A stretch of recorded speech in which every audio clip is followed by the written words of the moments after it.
Anyway, yeah. So the problem I had with this one is it just kept drying. That's another thing as well.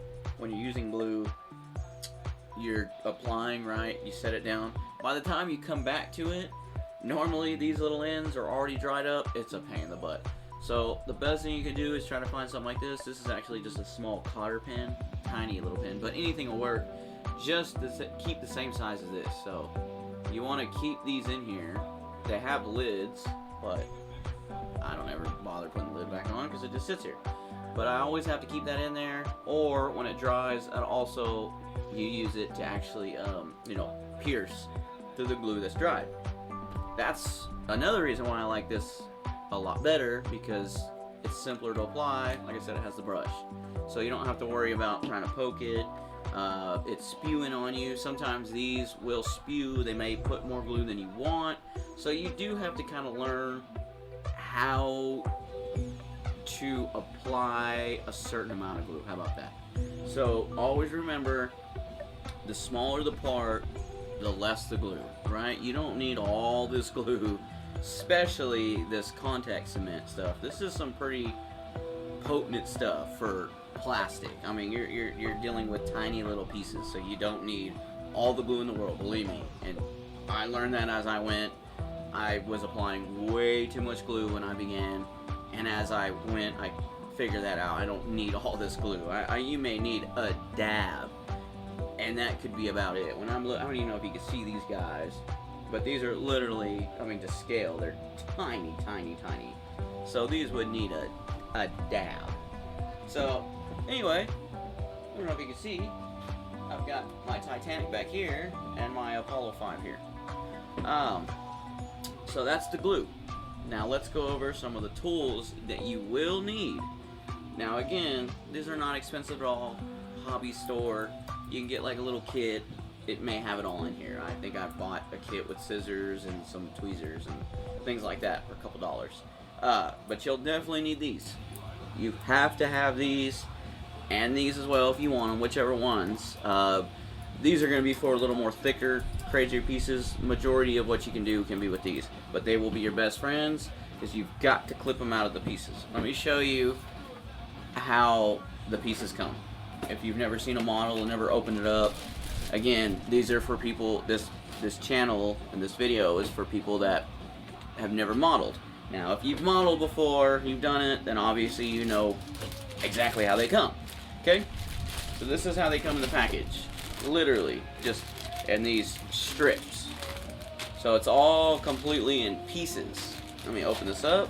Another thing about having these little tools is they're handy. Alright, so they always come in this nice plastic. This razor blade, people, believe me, put the cap on this thing. Another thing you need, I'm not going to say you don't need it, but I'm not going to say you do need it. It's handy. How about that? And this guy, again, a couple dollars at the store. The tip literally just comes here. You just undo it, change the tips out real easy. Apply a new tip in there. Make sure I get it in right. That thing will slice my hand open. I cannot see it. There we go. And they are sharp. Already punctured. Building this guy back here, yeah, that's not fun at all to stick into your finger. And they are super sharp. I mean, sharp. So always put your cap back on these, because that's the last thing you want to do is go grab this or come back over and accidentally run your hand over. That's a good way to ruin a day of building, because the last thing you're trying to do is build a model with your hand gashed open. Anyway, alright, so this is how they come in this nice little plastic area. They're just in these, I don't know what you would call them, like a sleeve in a way. See? I mean, they literally come, as you can see, this is for that Warhog. So you can see the missiles are literally all in half. So every single one of those is going to have to be cut out, and that's when you're going to use your scissors. You're going to come in, and you're just going to cut them out. And we'll do that here in just a bit once I get started on here. That's why you want your scissors. You're going to cut them out. And you don't want to get too far ahead of yourself, because the way these work, let me show you the instructions. Now, when you first get the model, the first thing you want to do is open it up, kind of look through everything, and go through these instructions. Really go through them. Read. I'm not saying you have to go through and read every word, but you do need to read and see what's coming up. You need to see, it gives you examples of what words mean, you know, what these little emblems mean up here, question mark, things like that, explanations. You know, do you need to apply glue? Don't apply glue. If you need to mask it together, if you need to tape them together. It has all that information, and every model is different, so they're not all going to be the same. So that's kind of why I like Academy in a way. Their brands, I feel like their instructions are a little more detailed than these Revels or Revel, however you want to say it. But anyway, so you always want to go through your instructions. That is the best thing you can do because it already gets your mind knowing where you're going. How about that? That's kind of weird to say, but you already know. Oh yeah, check it out. See? Then the graphic sheets. And these are actually water decals. So we'll get there when we go to put these on, but they're a little tricky, but once you do it and kind of see how it's done, they're really not that bad. They're actually easier to work with than traditional stickers because traditional stickers, once you put them on, that's it. They're not going to move. Well, with these water graphics or stickers, that allows you to put them on and to move them however much you want until they finally dry. So we'll get to those way later on. Alright, so anyway, like I was saying, you want to literally go through and just kind of visualize and see what it is you're building, what steps are first, what's next, so you can get an idea of what parts you're going to need, how the actual shape is going to come together. This will show you, let's see, it says common marking and stencil details. So it's going to have another page here that's going to show me, once I'm all done, painted, glued, that's where the decals are going to go. So that gives you an idea kind of what to look for on the decals as well. Let's see what we got here. More details. Wow, there are a lot of decals on this thing. Let's see, it shows you the paint colors. And you don't have to do exactly as they say. I mean, if you want, obviously that's your choice. But you can be as creative as you want. That's the best thing about these, is you can do whatever you want with them. Paint them how you want. But you're going to have to build them, obviously, how they're built. But you can paint them and do what you want. They're yours. And if they're not perfect, that's fine, because they're not meant to really be perfect. These are models. They're going to be hand-built. So there's going to be minor imperfections. Even some of the best modelers I've seen, plenty of YouTubes, doesn't matter. You can be the best in the world and still have minor flaws. But those flaws are what makes these unique in their own way. This is what makes them yours. Makes it, you built this. This thing didn't just appear. You know, you didn't go to a store and just buy it. No. You had to physically build this up with your hands. So there's going to be imperfections. But hey, the imperfections tell me that I built this. This is mine. That I put this together. And the satisfaction of knowing that you're the one that took the time. You pieced this together. I mean, look at this. These started out like this. They're just the Titanic. Oh my God. That thing was never ending of these little sheets of just tiny. I mean, tiny. One peg felt, I think it had 100 pieces on it. So it was just forever so tedious of just cutting each and every little piece out. That's why this thing is probably one of the most difficult models I've ever built, because of the time that it took. It's not necessarily the, I don't know how you would say it, the difficultiness of it. It's the time consuming of it. It's same concept as every other model: cut, paint, whatever, glue. It's a lot of pieces to glue. So when you look at this was, I think, a little over 400 pieces, and you look at the Apollo rocket, I think was like 82. It took me probably 2 days to build this thing, and that's build it and paint it, and then maybe a day to apply all the graphics or stickers, logos, whatever you want to call them. So that was simple. So after building something like this, maybe you can get a little better picture of it. I mean, this thing, the details on this are absolutely amazing. I mean, look at that. I'm a huge Titanic fan. Been a Titanic geek since I was 7, probably maybe when the movie came out, like 97 or something like that. Oh, so yeah, this thing I absolutely enjoyed. So I think to build something like this, you kind of have to be very enthusiastic about it, because you're not going to want to probably build something like this if you're not into this, right?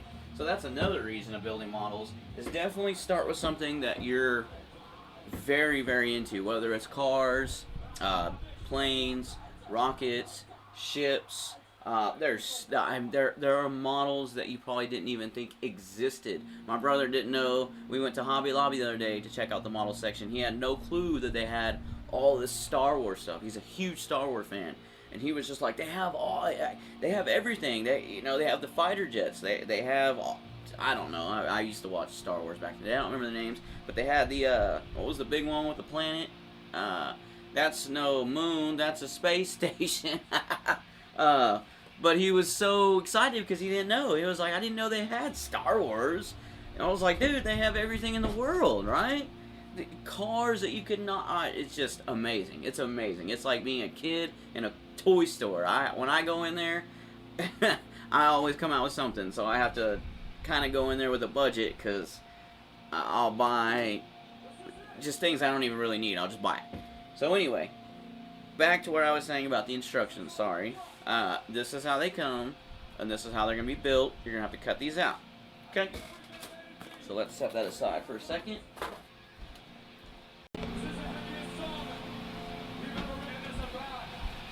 Alright, so we've gone over, okay, when you get your model, we've kind of gone over, let me go over the tools again. I'm sorry, I might have missed that. Scissors, have to have them, okay? Some stuff you don't have to have these. Definitely go into the store when you buy whatever model you want, and you're going to grab some tools. You can start by these guys, and I would say definitely these tweezers, because these guys come in handy. When some of these pieces are a little small, you're trying to grab them with your hands, especially with glue, they're going to want to stick. These guys will be your best friend when you're trying to pick up some small little pieces, especially when you're applying the glue. You don't want to touch it because it won't stick to your hand. So these guys are going to be your best friends. The razor, I use it quite a bit actually, so it is something you don't absolutely have to have, but if you can get it, get it. I got another smaller tweezers. I have a couple different sizes for different things. These guys are some heavy duty clippers. These are for the bigger pieces. I don't even know if on this model some of them are big. You can see the size of these, but when they're bigger, these will be a little easier to clip out of. So you don't have to have them, but I got them. Glue, went over the glue. Then this little guy, check him out. I got him at my hobby store for $8, and this thing is heavy duty. I mean, this thing probably weighs, I don't know, 5 pounds. But when you're painting and you're trying to hold stuff together, this can be your best friend. This is your second pair of hands is what this is. I don't know if I can see that. I'll keep it right here so you can see it. But yeah, when you clip things, especially when you're painting smaller things, these alligator teeth, you can clip them on and then literally rotate it over and then have your magnifying glass right on it. So you can literally set this down and just kind of face it over, have your piece there. Paints, another thing I'll go over here in just a bit. But as you're trying to either piece stuff together or glue, this thing's going to be your best friend, I promise you. Now, you don't have to have it, but I highly recommend it. Alright, now paints. Acrylics. Like these guys here. And these are cheap. Cheap. I bought this whole set, I don't even think it was under, I think it was under $10. So, when some single paints are $4 or $5 a piece. So, painting is just like anything else. If it's cheap, it's cheap. you get what you pay for, right? So I mix. These acrylics I'll use for smaller details, like this lunar lander. I don't know if you guys can see it. Kind of see some of that. So when I got this guy, it was white. So this is a mix between a spray, like a spray paint, and acrylics. So I sprayed the bottom body and physically painted with acrylics the legs here and the actual the inside of the lunar module here. I'm sorry, Excursion if you want. The limb, the lunar Excursion module of Apollo 11. If you're a space geek like myself, this thing was awesome to build. We'll put it right here. Probably go over that. This model was awesome to build because it came in stages. So I don't know if anybody's a space geek or an Apollo. I am. I'm a huge space geek, especially the Apollo programs. Even back into the earlier programs. The Gemini, things like that. But this thing was cool. Now, I kind of shidied the paint job. Like I said, I rushed it, and that's what happens. So I shot it once, thought it was dry, went to pick it up, and it just slid in my hands, and I knew it right there, and I had to reshoot it. It already had my fingerprint in it. So that's what happens, and that's even knowing. I already knew that. I was already rushing, and I know not to rush. That's the biggest part of painting, is the process. It is a very time-consuming. You've got to let these pieces dry. If you can, I have behind me a fan. That is your best friend in the world when painting these things, is to make sure you have good airflow, because the more air, the faster they'll dry, especially these acrylics. These acrylics have to be done in coats, and sometimes a couple of them. You may do 3, 4, 5 different coats to make, because acrylics don't stick like you think. When you paint something, as soon as you touch it, it's almost like it's there. Well, the acrylics, they'll just wipe away. You'll notice that when you start painting the first time. Don't worry. Paint them a nice light coat, and then let that dry. And then you'll paint it again, let that dry. If it's still not as good as you want it, you'll paint it again, and then let it dry. And that's, when you're painting things of this size, it can be time consuming, right? But at the end, the more detail and the more time you take, the better the model will come out. And I promise you, in the end, it'll be worth it, because if you rush it and you just put it together, it's not going to look that great, right? It's going to look exactly how you built it. Rushed like crap. Take your time. It's going to look pretty decent, right? So that's kind of that story there.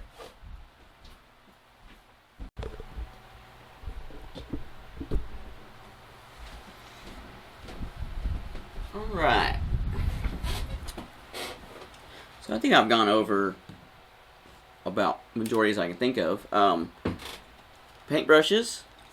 Check it out. I got a whole pack. Literally, I think it's like 25 brushes. Yeah, 25 pack. I don't know if you can see it. $4.99. $5 for just every paintbrush you can possibly think of. That's why sometimes the hobby stores are great. It's not that expensive. It's really not. That's why it's a great hobby to get into, because it's cheap, and once you buy this stuff, then you have it. You won't ever have to buy it again. You'll accumulate this over time. It's not like, unless you just are, trying to spend, $400 or $500, if you've got that money, yeah, more power to you. Go in there and buy you all the paints you can get, all the tools you need. You can buy you the little compressor, buy you the actual air spray. You can do all that. I would love to be able to do that, but I don't have that kind of funds. So things that I have are just accumulated, and over just time building them, I've accumulated this stuff. So our paintbrushes here, and this is literally just a water, just a bottle of water. I just cut the top off, and just make sure you fill it with water, and you want to make sure you change that water out. As you can see, mine's got a little paint in it, so it's not that great. But definitely clean your brushes every time when you're done. Clean them, because if you don't, you're just gonna ruin them. All that leftover paint's gonna be on them, and then you're gonna start blending paints, and they're not gonna look right. So always rinse them off. Look, that's been used several times, and it's still almost, you can't see anything, so it's good. And that just kind of sits there in my little bucket. Masking tape, definitely. This one is your traditional, you know, Home Depot. You probably wouldn't use this. I had to use it on this guy, because it's, I mean, look how big it is. Oh, that sucks. Okay, it was just the top. Alright, we're good. It was just the top.